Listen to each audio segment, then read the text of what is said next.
Ito po ang statement ni dating Quezon City Representative Erin Tanyada tungkol nga sa pagkapanalo ni Atom Araulio.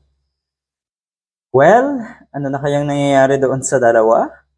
Madadala na kaya? Dahil ang balita po natin, marami po na nakabinbin na kaso, libel case, civil cases, ang haharapin na itong dalawang ito. Si Lorraine, si Badoy, at si Calvo. Masaklap no yung kanilang buhay. Ginusto nyo yan dahil nagpagamit kayo.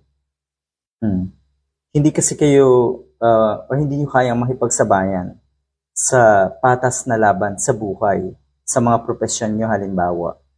Kaya ayan, minabuti nyong sumandal sa mga politiko. Ano yan eh? Kung saan yung mas matibay, doon sasandal yung mga yan. At ngayon, inakala nila na matibay pa rin ang pader na kanilang sinasandalan, si Digong at si Sara Duterte. Hindi nila alam na pabagsak na. Pero kasi, siguro alam na rin kahit papano, pero no choice na kasi. Nakasangla siguro ang kaluluwa ng mga yan sa mga Duterte. Trabaho nila ng mga red tag. Trabaho nila na magpakalat ng fake news. Trabaho nila na magmarunong.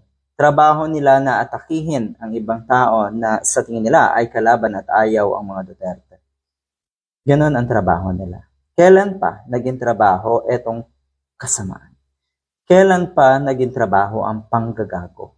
Yun yung hindi ko talaga ubos maisip eh. Kailan pa naging source of income yung kasinungalingan at panriretag? Malala.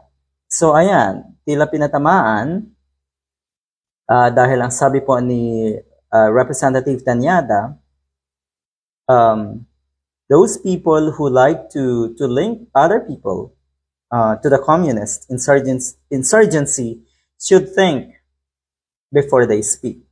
Paano kasing mag-iisip pa ang mga katulad ni Badoy at Calvo ay hindi na naman nila talaga trabaho na kasi nila yan eh. Utos na sa kanila yan eh.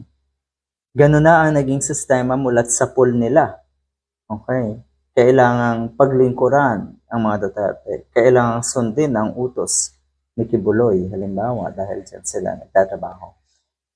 Kung titignan niyo po sa kanilang programa, ito yung mga klase ng programa na nabuo para banatan ang kalaban.